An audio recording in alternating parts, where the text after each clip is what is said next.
బేటీ బచావో బేటీ పడావోపై ప్రత్యేక కార్యక్రమం వింటారు. శ్రోతలకు నమస్కారం. దేశంలో మహిళలకు సాధికారత కల్పన కోసం కేంద్ర ప్రభుత్వం ప్రవేశపెట్టిన విశిష్ట పథకం బేటీ బచావో బేటీ పడావో. ఆడపిల్లలను రక్షించండి, ఆడపిల్లలను చదివించండి. ఆడపిల్లలు ఈ కార్యక్రమం సద్వినియోగం చేసుకుంటూ ఇప్పటికే ఎంతో మంది ఉన్నత స్థానాలకు చేరుకుంటున్నారు. మరి బేటీ బచావో బేటీ పడావో పథకానికి సంబంధించి భారతీయ జనతా పార్టీ ప్రముఖులు సాధినేని యామినీ శర్మ గారు ఈ రోజు మనతో పాటు మన ఆకాశవాణి స్టూడియోలో ఉన్నారు. వారిని అడిగి మరిన్ని వివరాలు తెలుసుకుందాం. నమస్కారం యామినీ శర్మ గారు. నమస్కారం అండి. మేడం, మహిళలకు విద్యా సౌకర్యాలు కల్పించడానికి కేంద్ర ప్రభుత్వం చేపడుతున్న చర్యల గురించి తెలియజేయండి. మన మహిళల కంటే కూడా ముందు బాలికని రక్షించుకుంటేనే తనే మహిళ అవుతుంది. అవును. ఎందుకంటే ఇంతకుముందంతా సరే గత ప్రభుత్వాలు కానివ్వండి ఏదైనా మహిళల కోసమని ఏవో ప్రవేశపెట్టామని చెప్తూ వచ్చారు కూడా. కానీ అసలు సమస్యకి పరిష్కారం అంటే రూట్ కాజ్ అని అంటాం కదా మనం. ఒక సమస్య ఉన్న దానికి ఆ రూట్ కాజ్ ని తెలుసుకొని దానికి సరైనటువంటి మందు ఇస్తేనే ఆ సమస్యకి సంపూర్ణమైనటువంటి శాశ్వతమైనటువంటి పరిష్కారం దొరుకుతుంది. ఆ క్రమంలోనే జనవరి 22న 2015 హర్యానాలో ప్రధానమంత్రి నరేంద్ర మోదీ గారిచే ప్రారంభింపబడినటువంటి పథకం ఏదైనా ఉందంటే అది బేటీ బచావో బేటీ పడావో. మహిళలకి అత్యంత ప్రాధాన్యతనిస్తాను. యువత, రైతులు, శ్రామికులు మీరందరితో పాటు మహిళలకి నా ప్రభుత్వం అండదండగా ఉంటుంది. మహిళా సాధికారతనే నా ప్రభుత్వ లక్ష్యం అని చెప్పారు. ఆ రోజు చెప్పినటువంటి మాటని ప్రతి సందర్భంలోనూ వారు నెరవేర్చుకుంటూనే వచ్చారు. అది ఇప్పుడు మనం బేటీ బచావో బేటీ పడావో లాంటి ఒక పథకం కానివ్వండి, లేదా మహిళలకి కొన్ని దశాబ్దాలుగా పార్లమెంట్ లో పెండింగ్ లో ఉన్నటువంటి 33% మహిళా రిజర్వేషన్ కానివ్వండి. కేవలం ఎందుకంటే పేరుకి మహిళలు మిమ్మల్ని దేవతల్లాగా ఆరాధిస్తాము అనేసి వారికి సమాన హక్కులు లేకుండా, అవకాశాలు లేకుండా, వారి ఆలోచనలో స్వేచ్ఛ లేకుండా, భావ వ్యక్తీకరణలో స్వేచ్ఛ లేకుండా, వారు ఉపాధి కల్పనలో వారిని భాగస్వామ్యం చెయ్యకుండా, నైపుణ్యాన్ని వారికి అందివ్వకుండా ఈ సమాజము ఈ దేశం ముందుకు వెళ్ళదు. ఎందుకంటే మన భారతదేశ లక్ష్యం ఏంటి? వికసిత భారత్. 2047కి ఒకప్పుడు భారతదేశం ఏ విధంగా కొన్ని వేల సంవత్సరాల ముందు అన్ని రంగాల్లోనూ నెంబర్ 1 లాగా, అంటే ఒక ప్రణాళికాబద్ధంగా అంత గొప్ప విశ్వగురులాగా ఉన్నటువంటి భారతీయ దేశాన్ని ఎందుకు అంత విశ్వగురు అయిందంటే మన దేశంలో చేతి వృత్తులు అనేది మనకి మూలం, ఆధారం. అది దాని నుంచి ప్రతి ఒక్క వ్యక్తికి ఉపాధి దొరికేది. అటువంటి దాంట్లో మహిళలు కూడా పెద్ద శాతం ఉండేది ఒకప్పటి నుంచి కూడా.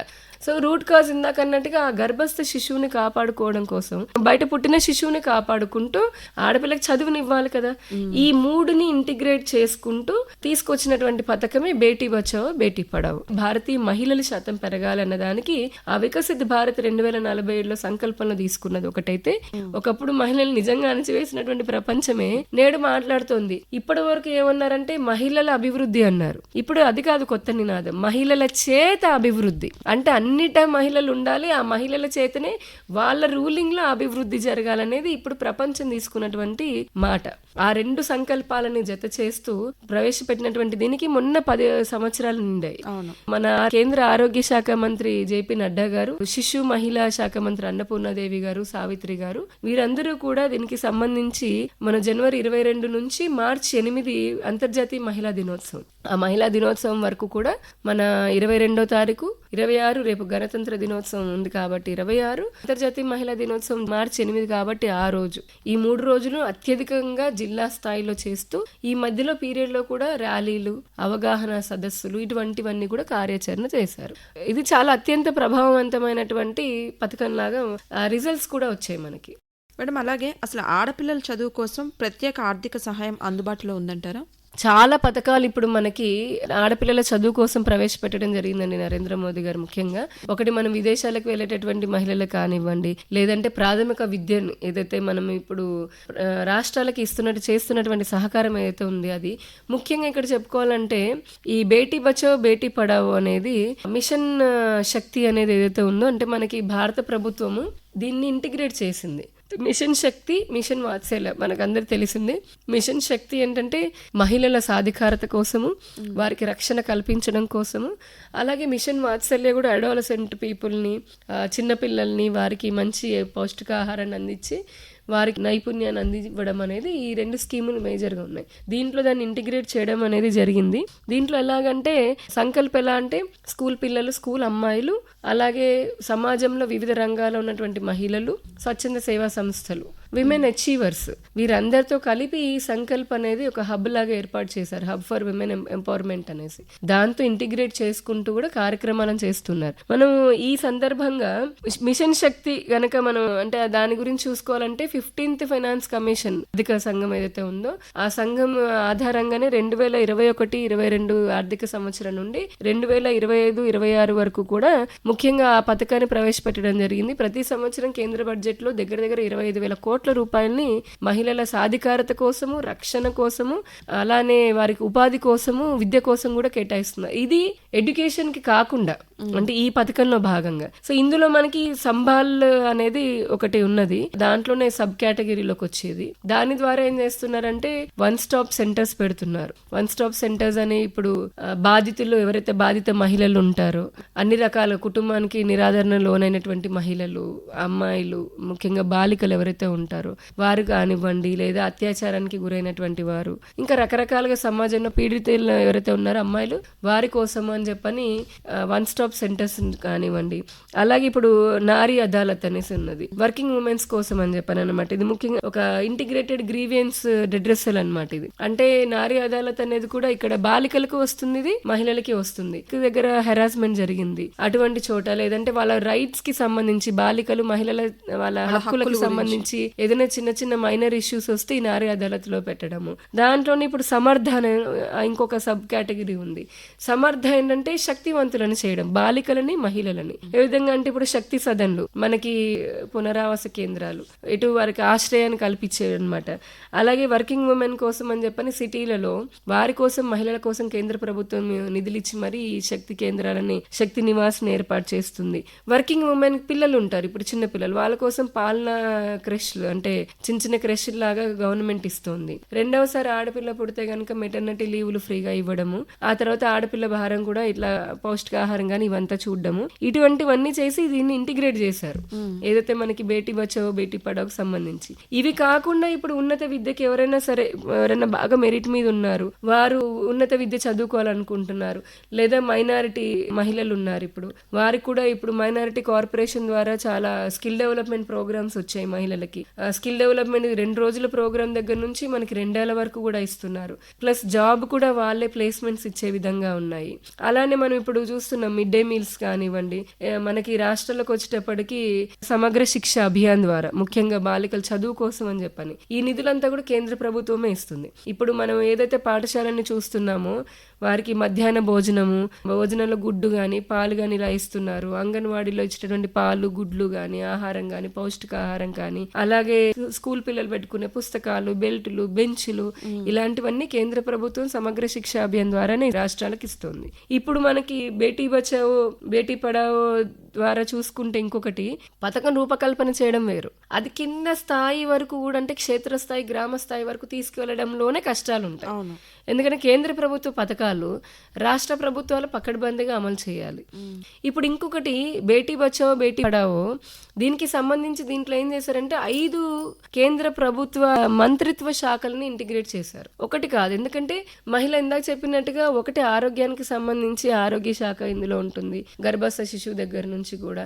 ఆ తర్వాత మనకు వచ్చేటప్పటికి స్కిల్ డెవలప్మెంట్ అనుకోండి, శిశు మహిళా శాఖ కూడా వీళ్ళు ఇందులో కలిసి ఉన్నారు. ఆ తర్వాత విద్యకి సంబంధించినటువంటి ఆ బాలికకి సంపూర్ణంగా విద్య ఇవ్వాలి. ఈ 5 శాఖలు ఏవైతే మనకున్నాయో, ఆరోగ్యము, విద్య, శిశు, మహిళ, స్కిల్ డెవలప్మెంట్, మైనారిటీ అఫైర్స్ కూడా, మనకి కొన్ని మైనారిటీ వర్గాల్లో కూడా ఇప్పటికీ విద్యకి నోచుకోనటువంటి ఇంకా కూడా వాళ్ళు 5 ఇబ్బందులు ఉన్నాయి. కాబట్టి ఈ 5ని ఇంటిగ్రేట్ చేశారు. సరే ఇంటిగ్రేట్ చేశారు, కానీ అది కింద ఉన్నటువంటి గ్రామస్థాయి మహిళకి ఎలా తెలుస్తుంది? ఎక్కడో కేంద్ర ప్రభుత్వం ఉంటే. అందుకని ఏం చేశారంటే వీటిలతోటి ఆ సంకల్ప్ అనేది జిల్లా స్థాయిలో సంకల్పన ఒక సింగిల్ విండో సిస్టమ్ తీసుకొచ్చారు. ఈ సంకల్ప్ ఇటు రాష్ట్ర ప్రభుత్వానికి, ఇటు జిల్లా స్థాయిలో ఉన్నటువంటి అధికారులకి మధ్యలో వారధిలాగా పనిచేస్తుంది.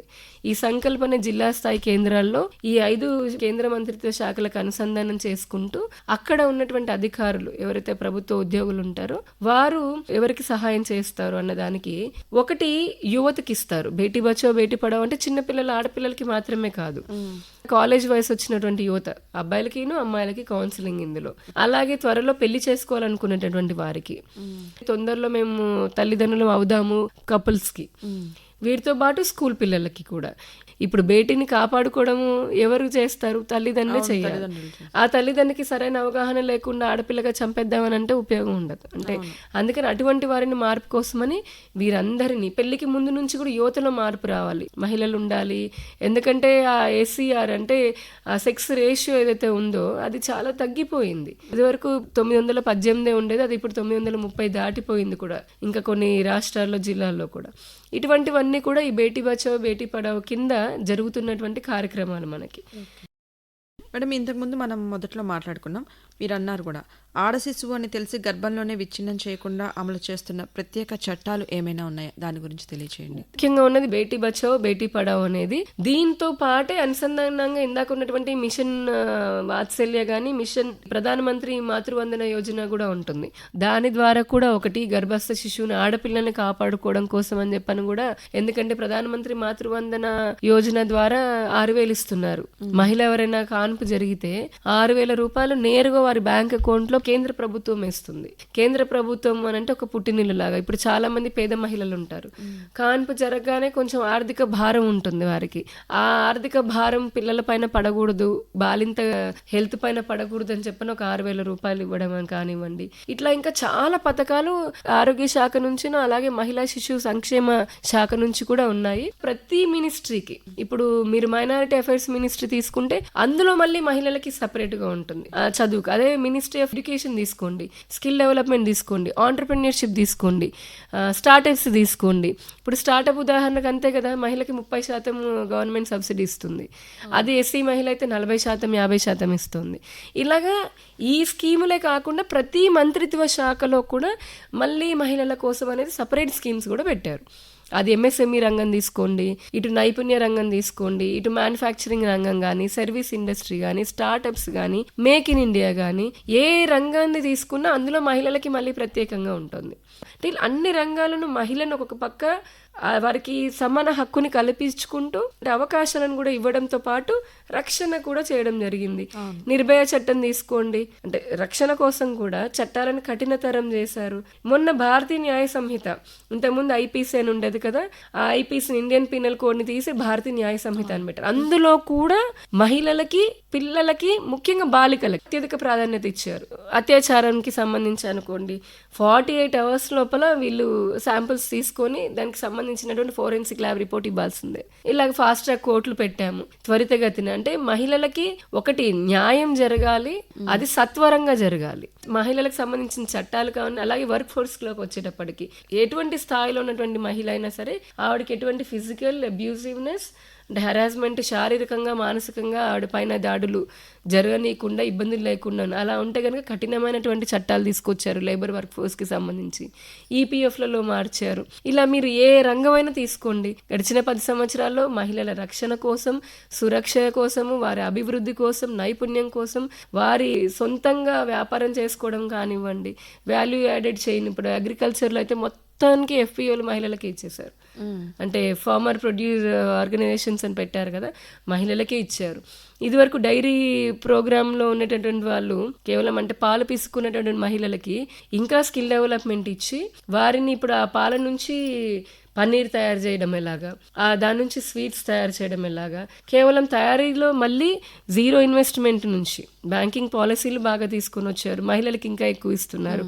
ముద్రా యోజన అతి పెద్ద గేమ్ చేంజర్. అది మహిళ యొక్క స్థితిగతులను మార్చేసిందంటే ముద్రా యోజన అని చెప్పుకోవచ్చు. ఇప్పుడు PM విశ్వకర్మ వచ్చింది, అందులో కూడా మహిళలకి ఇచ్చారు. ఎందుకంటే చేతి వృత్తులు మహిళలకి ఒకటి తయారు చేసుకోవడానికి ముడి సరుకు కొనడం భారం, అవకాశం లేకపోవడం ఇంకొకటి, బ్యాంకులు రుణాలు ఇవ్వకపోవడం బాధ అయితే, వస్తువు తయారు చేసిన తర్వాత ఎక్కడ అమ్మాలి, ఎలా అమ్మాలి, కొనేవాడు లేడు. ఇప్పుడంతా డిజిటల్ యుగం, అంతా కూడా ఆన్లైన్. వీళ్ళకి ఆన్లైన్ అంటే స్మార్ట్ ఫోన్ అంటే తెలియని వాళ్ళే ఉన్నారు. మహిళలు చేతి వృత్తులు వాళ్ళు కూడా బొమ్మలు కానీ, తోలు బొమ్మలు కానీ, ఇప్పుడు మనకి అల్లికలు వాళ్ళు కానివ్వండి, రకరకాల హ్యాండీక్రాఫ్ట్స్కి సంబంధించినటువంటివి టాయ్స్ చేసేవాళ్ళు, ఆ మహిళలందరూ కూడా విశ్వకర్మ ద్వారా కానివ్వండి రకరకాలుగా ఉన్నాయి. అసలు అవంతా కూడా చేసి సున్నా దగ్గర నుంచి, అంటే వాళ్ళ ఆలోచన వచ్చిన దగ్గర నుంచి ప్రోడక్ట్ తయారైనంత వరకు ఆర్థికంగా సహాయం చేస్తున్నారు. ప్రోడక్ట్ తయారైన తర్వాత జెమ్ పోర్టల్ అని ఉందండి, మీకు తెలుసు, మహిళలు ఎక్కువ ఉన్నారు అందులో. ఆ జెమ్ పోర్టల్లో మహిళా పారిశ్రామికవేత్తలు మ్యానుఫ్యాక్చరర్స్ ఎక్కువ ఉన్నారు. ప్రభుత్వాలకు ఉంటున్నాయి కూడా ఉత్పత్తులని, మార్కెటింగ్ ఆపర్చునిటీస్ ఇచ్చారు, బ్రాండింగ్ ఇచ్చారు. ఇలా అన్నిట్లో కూడా మహిళా సాధికారతని, మహిళల చేత అభివృద్ధి అనే స్థాయికి నేడు మన దేశం పోతా ఉంది. ఇందులో క్రమంగానే బేటీ బచావో బేటీ పడావో అన్న దాంట్లో చూస్తే గనక ఇందులో ఎవరెవరిని ఇంటిగ్రేట్ చేస్తున్నారు అన్న దానికి సెల్ఫ్ హెల్ప్ గ్రూప్స్ని ఇంటిగ్రేట్ చేస్తున్నారు, స్కూళ్ళని ఇంటిగ్రేట్ చేస్తున్నారు, అర్బన్ లోకల్ బాడీస్ని ఇంటిగ్రేట్ చేస్తున్నారు, పంచాయతీ రాజ్ని ఇంటిగ్రేట్ చేస్తున్నారు, ఆసుపత్రులని, ఫ్రంట్ లైన్ వర్కర్స్ని, ఇలాంటి వారందరిని ఇంటిగ్రేట్ చేశారు. అందరిని ఒక తాటిపైకి తీసుకొని వచ్చారు. మేడం, చివరిగా క్రీడా రంగంలో మహిళలు ప్రస్తుతం ఎంతగానో రాణిస్తున్నారు కదా, మరి ఆ దిశగా వారు మరింతగా ఎదగడానికి చేపడుతున్న చర్యల గురించి తెలియజేయండి. ఇక క్రీడా రంగానికి సంబంధించి గతంలో పురుషులకి కూడా, స్త్రీలను కాసేపు పక్కన పెడితే పురుషులకి కూడా క్రీడా రంగంలో ఎక్కువగా ఆపర్చునిటీస్ ఉండేవి కాదు. ముఖ్యంగా గ్రామ స్థాయిలో, మండల స్థాయిలో, జిల్లా స్థాయిలో ఇన్ఫ్రాస్ట్రక్చర్ ఉండేది కాదు, కోచ్లు ఉండేవారు కాదు, బలమైనటువంటి పౌష్టికాహారం ఉండేది కాదు. ఇప్పుడు ప్రపంచ దేశాల్లో ఏ విధంగా అత్యాధునికమైనటువంటి కోచింగ్ ఇస్తున్నారు, ఇలాంటివన్నీ తెలిసే వ్యవస్థ ఉండేది కాదు. కానీ నరేంద్ర మోదీ గారు 2014 నుంచి చూస్తే కనుక మనకి ఖేలో ఇండియా అని చెప్పని తీసుకొచ్చారు. అలాగే ఇప్పుడు మీరు చూస్తే ప్రతి జిల్లాలో, మండల స్థాయిలో కూడా ఇన్ఫ్రాస్ట్రక్చర్, గ్రౌండ్లను డెవలప్ చేశారు. వారికి కావాల్సినటువంటి పరికరాలు ఏవైతే ఉంటాయో వాటిని ఇవ్వడమే కాకుండా చాలా చోట్ల నేర్పించేటటువంటి వాళ్ళని, కోచ్లను కూడా పిలిపించడం జరిగింది. ఇప్పుడు సెలక్షన్ ప్రాసెస్ అంతా కూడా చాలా ఫేర్గా చేశారు. మరి ముఖ్యంగా మహిళలకి సంబంధించి ఒలింపిక్స్లో మనం చూస్తే, ఒలింపిక్స్ కానివ్వండి, ఇతర జాతీయ క్రీడల్లో, అంతర్జాతీయ క్రీడల్లో గణనీయమైనటువంటి బంగారు మెడల్స్, పథకాలు సాధించడం జరిగింది. ఎందుకంటే మహిళలకి స్కూల్ స్థాయి నుంచే కూడా ప్రత్యేకమైనటువంటి శిక్షణను ఇస్తున్నారు. ఈ విధంగా ఇంకా చాలా క్రీడకు సంబంధించి కూడా చాలా పథకాలను ప్రవేశపెట్టారు. మహిళలు కూడా, భారతీయ మహిళ ఈరోజు ఇంత క్రీడల్లో ఇంత ఉన్నతికి వెళ్ళిందని ప్రపంచం ఆశ్చర్యపోతుంది. అలాంటి స్థితిలో భారతీయ మహిళలు ఉన్నందుకు మనందరం కూడా మహిళలాగా నిజంగానే గర్వించాలి. బేటీ బచావో బేటీ పడావో పథకానికి సంబంధించి మా ఆకాశవాణి స్టూడియోకి విచ్చేసి ఎన్నో విషయాలు చాలా వివరంగా తెలియజేశారు. ధన్యవాదాలు యామిని శర్మ గారు. Thank you. ఇంతవరకు బేటీ బచావో బేటీ పడావోపై ప్రత్యేక కార్యక్రమం విన్నారు. అతిథి సాధినేని యామిని శర్మ, భారతీయ జనతా పార్టీ ప్రముఖులు. పరిచయకర్త కె రాణి. సమర్పణ ప్రాంతీయ వార్తా విభాగం, ఆకాశవాణి విజయవాడ కేంద్రం.